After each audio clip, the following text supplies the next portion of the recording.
Écoutez, bonjour à tous et à toutes. Je suis Didier Jacquemin, président d'Exopé,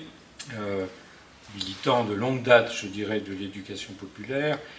maire d'une commune en Bourgogne. Je souhaite aujourd'hui témoigner sur les difficultés que nous rencontrons en termes économiques, je dirais, par rapport aux activités d'éducation populaire qui sont développées dans les communes, dans les associations sur l'ensemble du territoire, difficultés qui nous sont bien sûr remontées par notre réseau de près de 14 000 adhérents sur l'ensemble du territoire. C'est il y a un peu plus de 2 mois maintenant,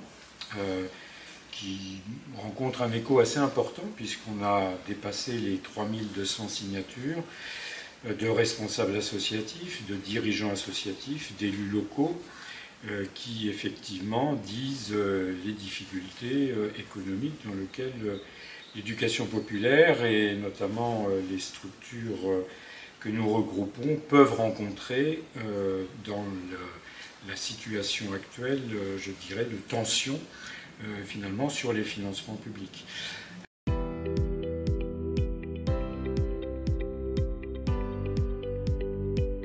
Alors des difficultés bien sûr qui ne sont pas sans emmener un certain nombre de conséquences. Conséquences en termes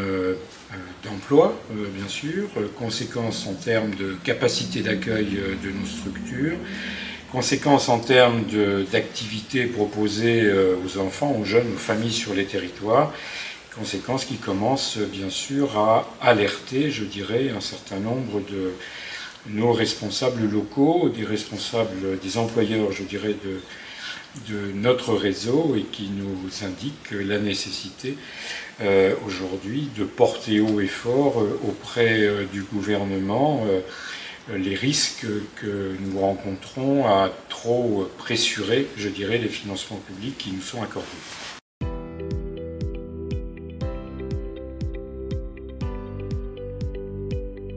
C'est une réalité, je dirais, de plus d'un siècle pour notre pays d'avoir, à côté de l'éducation nationale, et là je crois que tout le monde sait de quoi on parle quand on parle d'éducation nationale, à côté de l'éducation nationale, peut-être en rappelant d'ailleurs que c'est historiquement dans une mobilisation de l'éducation populaire au XIXe siècle que s'est créée l'éducation nationale. Donc l'éducation populaire, c'est finalement l'ensemble des activités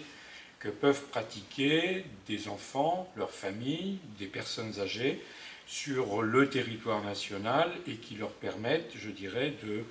développer des passions, d'apprendre, je dirais, un certain nombre de choses en dehors des cursus, je dirais, formels de l'éducation nationale et d'une autre manière, peut-être de dire, de développer un ensemble de passions. Alors que ce soit du théâtre, que ce soit de la musique, que ce soit de la culture, mais que ce soit également l'accueil des enfants dans les centres de loisirs quand les parents sont au travail. L'éducation populaire, c'est tout ça. C'est aussi l'éducation à l'environnement. C'est aussi voilà, les écoles de musique, je crois que je l'ai déjà dit, et un ensemble de pratiques qui sont existantes, je dirais, sur l'ensemble du territoire.